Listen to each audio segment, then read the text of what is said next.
Assalamualaikum warahmatullahi wabarakatuh. Berjumpa kembali dengan saya Ahmad Kodri di channel Dunia Ikan Gabus Lampung. Baik teman-teman, kali ini saya akan berbagi kembali tips pertama atau langkah pertama untuk mengatasi ikan yang terindikasi sakit ataupun terinfeksi. Jadi ikan ini barusan saya angkat dari kolam pembesaran, kolam besar, kolam terpal. Saya ingin coba untuk treatment karena koleksi cana di tank sudah tidak ada, jadi saya ambil, saya coba untuk mau saya treatment gitu ya. Jadi waktu di angkatan itu saya ambil dari kolam pembesaran, itu sudah terlihat jelas ada luka di bagian tubuh bawah. Kecil sebenarnya, sisiknya kecil, itu terinfeksi. Dia sudah infeksi gitu ya. Tapi harapan saya mungkin mudah-mudahan belum terlalu belum terlalu dalam ataupun belum terlalu parah. Kayaknya memang sederhana, tapi kalau itu bisa salah atau salah menanganinya, itu bisa membuat ikan sampai ke titik kematian. Itu kalau dia lukanya dia mendalam, itu bisa terjangkit aeromonas dan itu bisa fatal juga. Kalau dia melebar, itu bisa ke sisik nanas. Jadi saya akan coba untuk hindari. Jadi tips pertamanya, setelah saya masukkan ke dalam tank, sebenarnya dia langsung bisa beradaptasi dan ikan itu agresif, sehat, flaring. Padahal barusan saya masukin dalam kaca. Ini jenis red ya, maru red sampit. Terus saya kasih makan lahap sekali. Padahal barusan dimasukin dalam durasi 2-3 jam. Saya kasih makan, dia langsung mau flaring dan lain-lainnya. Tapi hari kedua dia langsung mojok, tidak bergerak. Itu mengindikasi bahwa penyakitnya sudah mulai menyerang ikan tersebut, yang membuat dia sebenarnya ikan itu mau sehat gitu, tapi dengan kondisi tubuh yang kurang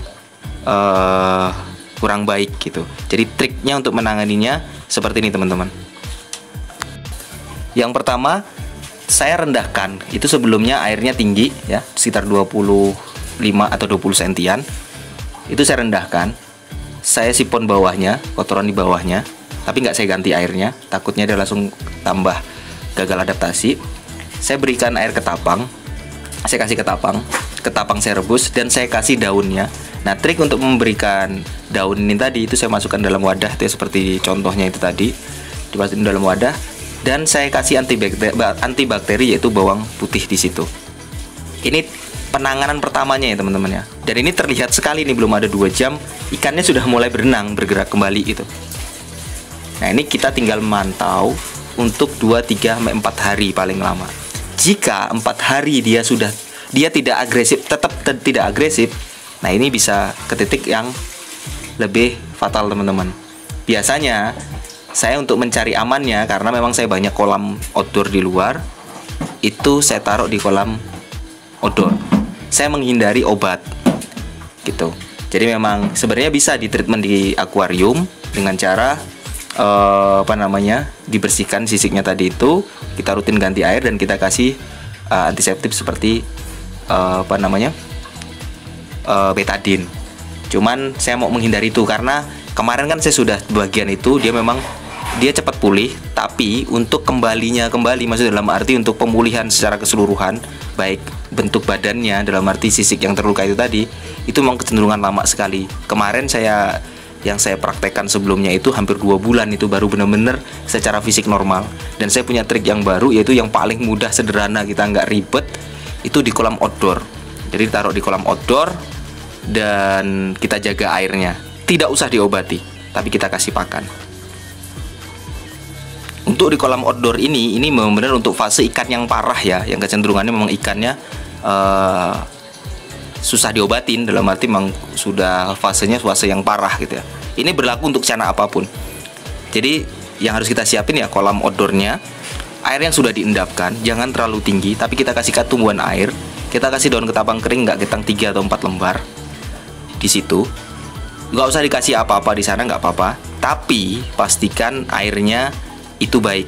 Caranya, saya biasanya keran itu saya buka cuman hanya untuk menetes saja. Jadi di saat settingan kolam saya ini, di saat dia airnya penuh secara ukuran yang saya buat, dia akan keluar air bawahnya. Jadi triknya cuma seperti itu untuk menjaganya. Saya kasih pakan hidup atau saya kasih cacing, tapi cacing yang utuh. Itu 1 ekor 2 ekor aja, sama kita pantau dimakan atau enggaknya. Seperti itu saja. Itu menurut pengalaman saya yang paling mudah untuk menangani ikan yang benar-benar dalam fase sakitnya benar-benar parah. Ini biasanya untuk teman-teman yang punya auranti ya, yang sampai stres sekali terkait dengan auranti, itu bisa dilakukan hal ini.